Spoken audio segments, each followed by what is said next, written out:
സച്ചി സംവിധാനം ചെയ്ത അയ്യപ്പനും കോശിയും എന്ന സിനിമയിൽ പോലീസ് കഥാപാത്രം പൃഥ്വിരാജ് ചെയ്ത കഥാപാത്രത്തോട് പറയുന്ന ഒരു ഡയലോഗ് ഉണ്ട്. കണ്ടറിയണം കോശി, നിനക്കിനി എന്താ സംഭവിക്കുകയെന്ന്. ഞാനിപ്പോൾ ഇത് ഓർക്കാൻ കാരണം ഇറാൻ ഇസ്രായേലിലേക്ക് അയച്ച മിസൈൽ വർഷത്തോടെയാണ്. ഇസ്രായേൽ ഇറാൻ യുദ്ധം ഏത് രീതിയിൽ ബാധിക്കുമെന്ന ആശങ്കയിലാണ് പശ്ചിമേഷ്യ.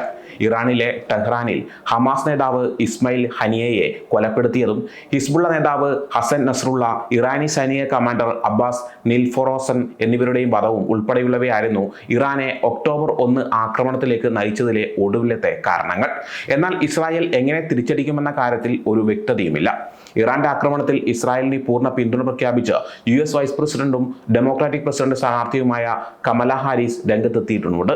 ഇറാൻ പിന്തുണയുള്ള തീവ്രവാദ ഗ്രൂപ്പുകൾക്കെതിരെ സ്വയം പ്രതിരോധിക്കാനുള്ള കഴിവ് ഇസ്രായേലിനുണ്ടെന്ന് ഞാൻ എപ്പോഴും ഉറപ്പാക്കുമെന്ന് കമല ഹാരിസ് വ്യക്തമാക്കിയിട്ടുണ്ട്.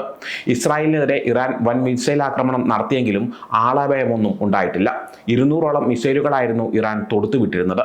വലിയ തോതിലുള്ള ആഘാതങ്ങളൊക്കെ ഉണ്ടായിട്ടുണ്ടെങ്കിലും ഇറാൻ പ്രതീക്ഷിച്ചതുപോലെ ഇസ്രായേലിൽ ഒന്നും സംഭവിച്ചിട്ടില്ല. IDFന്റെ റിപ്പോർട്ട് അനുസരിച്ച് കാഷ്വാലിറ്റി ഒന്നും തന്നെ ഇല്ല. മൊസാദിന്റെ കേന്ദ്രങ്ങൾ, സൈനിക താവളങ്ങൾ ഉൾപ്പെടെ ലക്ഷ്യം വെച്ചായിരുന്നു ഇറാൻ മിസൈൽ വർഷിച്ചത്.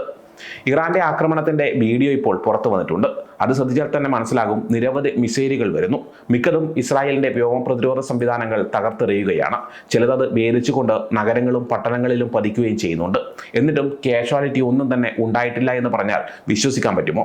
ഇറാൻ മനസ്സിൽ കാണുമ്പോൾ ഇസ്രായേൽ അത് മാനത്ത് കാണുമെന്ന് തന്നെ പറയേണ്ടി വരും. ഇറാൻ ആക്രമിക്കാനുള്ള പദ്ധതി ഇടുമ്പോൾ തന്നെ അമേരിക്കയും ഇസ്രായേലും അത് അറിയുകയും ജനങ്ങളെ മുഴുവൻ മിസൈൽ പതിക്കാത്ത ഷെൽട്ടറുകളിലേക്ക് മാറ്റുകയുമായിരുന്നു. ഇസ്രായേൽ പ്രതിരോധ സംവിധാനങ്ങളും അവരുടെ പ്ലാനിങ്ങും മികച്ചതാണെന്ന് തന്നെയാണ് ഇത് തെളിയിക്കുന്നത്. ഇങ്ങനെയാണ് കാര്യങ്ങളെങ്കിൽ ഒരു യുദ്ധമുണ്ടായാൽ ഇറാൻ എങ്ങനെയായിരിക്കും അതിനെ പ്രതിരോധിക്കുക എന്നത് സംശയമാണ്. ഒരു മിസൈൽ പോലും ഇസ്രായേൽ നാശനഷ്ടം ഉണ്ടാക്കാൻ സാധിക്കുന്നില്ലെന്ന് പറഞ്ഞാൽ അത് ഇറാന്റെ തോൽവി തന്നെയാണ്. പിന്നാലെ ഇസ്രായേൽ വലിയ വാണിംഗ് തന്നെയാണ് ഇറാന് നൽകിയിരിക്കുന്നത്. ആരാണോ തങ്ങളെ ആക്രമിച്ചത് അവരെ തിരിച്ചും ആക്രമിക്കും എന്ന് തന്നെയാണ് നെതന്യാഹു പറഞ്ഞിരിക്കുന്നത്. ഇസ്രായേലിന്റെ പ്രത്യാക്രമണം ഇറാനു നേർക്ക് ഉണ്ടാകുമെന്ന് തന്നെ കരുതേണ്ടതുണ്ട്. വളരെ പവർഫുൾ മിസൈലുകളാണ് ഇസ്രായേലിന്റെ കയ്യിലുള്ളത്. ഇറാന്റെ ഏത് പട്ടണത്തെയും നഗരത്തെയും തകർത്തെറിയാൻ കഴിയുന്ന മിസൈലുകൾ ഇസ്രായേലിന്റെ കൈവശമുണ്ട്.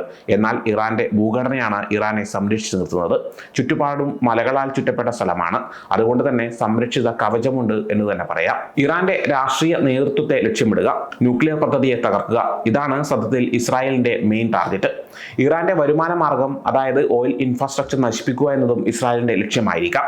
ലെബനിലേക്കുള്ള കരയാക്രമണത്തിന് തൊട്ടുമുന്നേ ഇറാൻ ജനതയോടുള്ള നെതന്യാഹുവിന്റെ വീഡിയോ സന്ദേശത്തിൽ പറയുന്നത് നിങ്ങൾ പെട്ടെന്ന് തന്നെ സ്വതന്ത്രരാകും എന്നാണ്. ജനങ്ങളോട് വൈരാഗ്യമില്ല, ലീഡർഷിപ്പിനോടാണ് എതിർപ്പ്. ജനങ്ങൾക്ക് വേണ്ടി ചെലവഴിക്കേണ്ട സമ്പത്താണ് അനാവശ്യമായ ആണവ പദ്ധതികൾക്ക് വേണ്ടി ചെലവഴിക്കുന്നതെന്നും സന്ദേശത്തിൽ പറയുന്നുണ്ട്. അതുകൊണ്ട് തന്നെ ആണവ പദ്ധതിയെ തകർക്കുക എന്നത് തന്നെ ആയിരിക്കും ഇസ്രായേലിന്റെ പ്രധാന ലക്ഷ്യം. ഓയിൽ ഇൻഫ്രാസ്ട്രക്ചർ തകർക്കാനാണ് ഇസ്രായേൽ പദ്ധതിയിടുന്നതെങ്കിൽ ആഗോള സമ്പദ്ഘടനയെ തന്നെ അത് ബാധിക്കാനിടയുണ്ട്.